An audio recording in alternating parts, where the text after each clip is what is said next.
TTD chairman దగ్గర నుంచి police వ్యవస్థ దాకా కూడా ఎవరు కూడా తిరుమలలో ఇన్ని లక్షల మంది వస్తా ఉన్న నేపథ్యంలో వాళ్ళకి ఏ రకమైన సెక్యూరిటీ కల్పించాలి, వాళ్ళకి ఏ రకమైన వసతులు కల్పించాలి అన్న ఆలోచన ఎవ్వరికీ లేదు.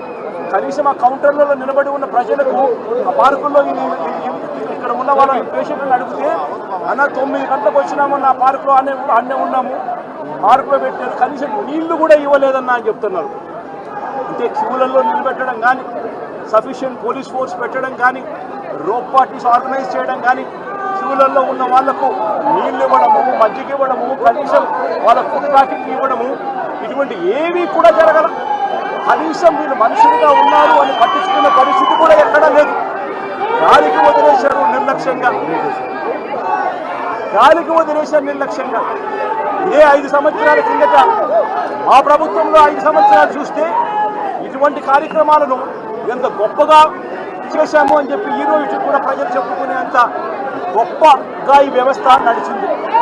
అలాంటిది ఈరోజు చూస్తే కనీసం నీళ్ళు ఇచ్చేవాళ్ళు లేరు, క్యూలలో నిలబెట్టేవాళ్ళు లేరు, పోలీసులు కనీసం రోప్ పార్టీలు అక్కడ ఉండి జాగ్రత్తగా క్యూలలో పర్యవేక్షించే వాళ్ళు లేరు, కనీసం క్యూలలో ఉన్న వాళ్ళకు తిండి నీళ్లు ఇచ్చే పరిస్థితి కూడా లేని పరిస్థితిలో ఈ వ్యవస్థ నడుస్తూ ఉంది. ఇంత దారుణంగా నిజంగా వ్యవస్థ ఉంది.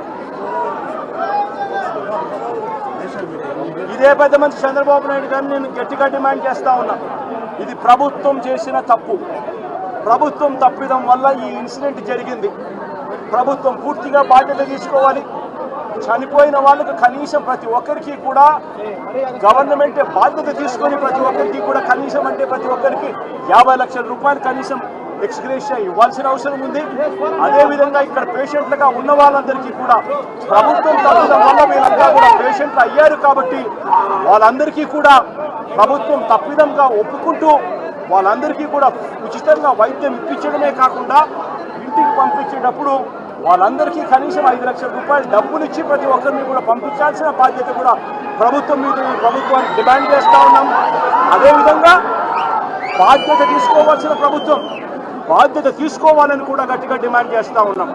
దీంట్లో బాధ్యులు చంద్రబాబు నాయుడు గారు, టీటీడీ చైర్మన్ గారు, TTD EO, TTD additional EO. ఎందుకంటే వీళ్ళే ఎంతమందిని ప్రవేశింపజేయాలి అని చెప్పి వీళ్ళు ఆదేశాలు ఇస్తారు కాబట్టి వీళ్ళు కూడా బాధ్యులు. అదేవిధంగా ఎస్పీ, కలెక్టరు వీళ్ళు కూడా ఈక్వలీ రెస్పాన్సిబుల్ పీపుల్. మొత్తం పోలీస్ డిపార్ట్మెంట్ను లేకుండా చేసి పోలీస్ డిపార్ట్మెంట్ పలసగా అక్కడ పెట్టి ఈ చావులకు కారణమైన వీళ్ళందరి మీద కూడా యాక్షన్ తీసుకోవాల్సిన అవసరం ఉంది.